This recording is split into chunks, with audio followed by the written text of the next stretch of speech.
ये कोई I would say कि पहली बार हुआ ऐसा कोई मुद्दा नहीं है जो आउट ऑफ द ब्लू हो गया और हम सब लोगों को मक्खियों ने काटा और हम सब रोड पे इकट्ठे हो गए। मैं खुद बता रहा हूँ, मैं डिजास्टर के लोगों के साथ यहाँ पे खड़ा था।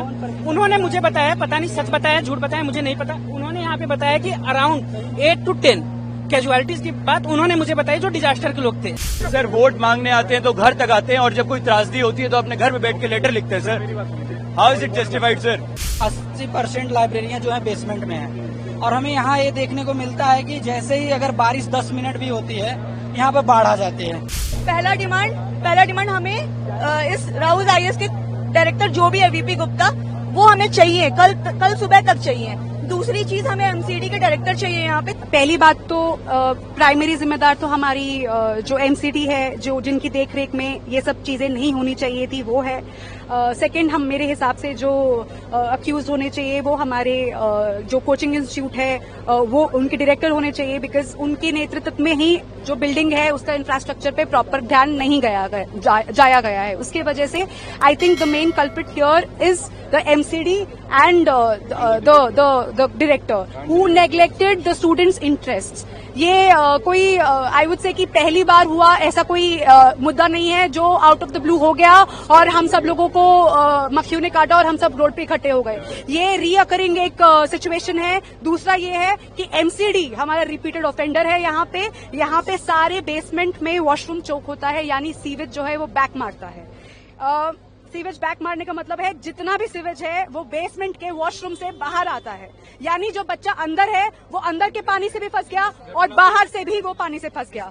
एमसीडी ने कहा है कि ये आपदा है सर, मैं मानूंगा ये पूरी तरह से लापरवाही है सर। मैं 2 साल से यहाँ रह रहा हूँ, आधा घंटा बारिश होने पर सर घुटनों तक पानी आ जाता है और ये सब 2 सालों से लगातार हो रहा है सर। आपदा वो होती है जो कभी कभार होती है, एक बार होती है सर। हम 2 साल से देख रहे हैं ये लगातार हो रहा है। दूसरी बात सर, मैंने अपने मकान मालिक से बात किया, उन्होंने बताया कि वो 10 से 12 दिन से जाकर काउंसलर से यहाँ बोल रहे थे लगातार कि नालों की सफाई कराई जाए, लेकिन वो नालों की कोई सफाई नहीं करा रहे हैं सर। तो यहाँ पे ये जो हमारे काउंसलर्स हैं ये उनका भी फेल्योर है। तीसरी बात सर मैं ये देख रहा हूँ कि हमने पढ़ा है कमिटेड ब्यूरोक्रेसी, यहाँ पे मैं वो हाल देख रहा हूँ कि पहले इन्होंने लाइट काटा, उसके बाद सर सारी लाशें निकाल दी, उसके बाद यहाँ पे बच्चों को हटाने के लिए वहाँ पे पूरी पुलिस जुट गई और लाठी डंडे लेकर खड़ी है। 300 से ज्यादा लोग आज प्रशासन के खड़े थे सर, 100 से ज्यादा पुलिस वाले खड़े थे, एनडीआरएफ की टीम खड़ी थी, बाकी लोग भी खड़े थे। मैं ये पूछना चाहता हूँ सर कि अगर 10 दिन पहले मानसून जब आने वाला था ये 300 लोग तब क्यों न तत्परता दिखाकर खड़े हुए? पहली डिमांड है कि जितने भी कल्प्रिट लोग हैं उनके खिलाफ एक्शन लिया जाए। उससे पहले सर इमीडिएट डिमांड है कि जितने डेथ काउंट है और सर जितने इंजरीज है वो हमको साफ बताया जाए। मैं खुद बता रहा हूँ, मैं डिजास्टर के लोगों के साथ यहाँ पे खड़ा था। उन्होंने मुझे बताया, पता नहीं सच बताया झूठ बताया मुझे नहीं पता, उन्होंने यहाँ पे बताया कि अराउंड 8 to 10 कैजुअलिटीज की बात उन्होंने मुझे बताई जो डिजास्टर के लोग थे। सही बताइए गलत बताइए मुझे नहीं पता है सर, बट उन्होंने मुझे ये बताया। तीसरी बात सर, हमें वीपी गुप्ता चाहिए और यहाँ पे मैं बता रहा हूँ 95% जो लाइब्रेरीज है सर वो सारी की सारी बेसमेंट में ही बनी है। आज तो एक जगह हो गया ये घटना सर, कल हर जगह पे हो सकता है। तो हमें सर वो सारे लोग चाहिए, वो ये सिस्टम बंद होना चाहिए। पैसे ये लोग सर अंधा ले रहे हैं, यहाँ के मकान मालिक हो या लाइब्रेरी वाले हो सर। यहाँ पे एक रूम जिसमें 2-2 बच्चे रह रहे हैं उसका टोटल रेंट 20,000 है। आपको क्या लगता है एमसीडी की गलती है? बिल्कुल एमसीडी की भी गलती है सर, करप्शन वहीं से चालू होता है, फिर उसके बाद से दूसरी गलती यहाँ के कोचिंग वालों की है।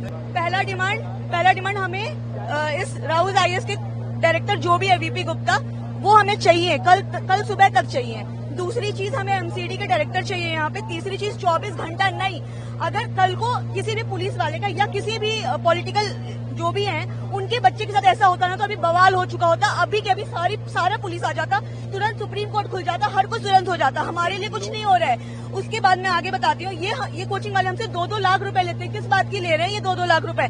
और सिर्फ ये नहीं, हर एक कोचिंग इंस्टीट्यूट अंडरग्राउंड है। एक वॉशरूम है वो भी इतना घटिया सैनिटेशन है, उसका एक डोर है, थंब से वो खुलता है। अगर इलेक्ट्रिसिटी कट ऑफ हो जाएगा वो खुलेगा नहीं, सारे अंदर फंस जाएंगे। कौन जिम्मेदारी देगा? यहाँ बच्चे कुछ गलत नहीं कर रहे थे राहुल आईएएस में बैठ के। अगर सुबह उनके पेरेंट्स पूछेंगे क्या हुआ, उनको क्या जवाब देंगे कि आपके बच्चों के पढ़ते पढ़ते मौत हो गई। Wow, what an answer! पढ़ते पढ़ते किसका मौत होता है? Sir we want water education minister Atishi Marlena here before 10 AM in the morning. Mayor here, we want mayor here. हमें पता चला सर मेयर यहाँ पर आई थी एंड यहाँ पे वो उस साइड से जाकर वापस चली गई क्योंकि पुलिस ने उनके पास एक बैरिकेड बनाया था. This is the information given to us by the police sir. And off camera they have told us that 8 are declared dead.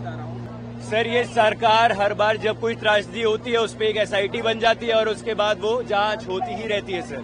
There is no one sir, there no one is भाई sir एक second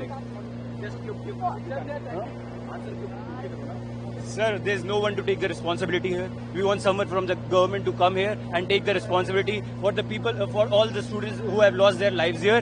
और यहाँ पर sir वो एक tweet करने से या एक लेटर लिखने से अपने इसी कमरे में बैठ के सर क्या भविष्य लोगों का यहाँ पे सुधार रहे हैं सर. यहाँ पे वोट मांगने आते हैं तो घर तक आते हैं सर. सर वोट मांगने आते हैं तो घर तक आते हैं और जब कोई त्रासदी होती है तो अपने घर में बैठ के लेटर लिखते हैं sir. How is it justified sir?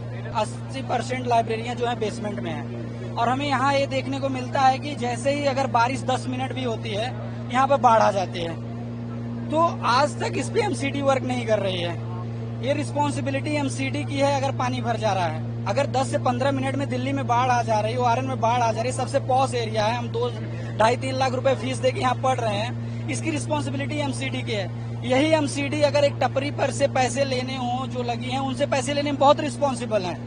यहाँ पे आपको मैं बताना चाहूंगा कि अगर मान लीजिए आज एक लाइब्रेरी में ऐसा हुआ इंसिडेंट, इसको रेस्क्यू करने में अब 12 से 15 घंटे लग गए और किसी की लाइफ नहीं बची है. 99% लोग नहीं बचे हैं.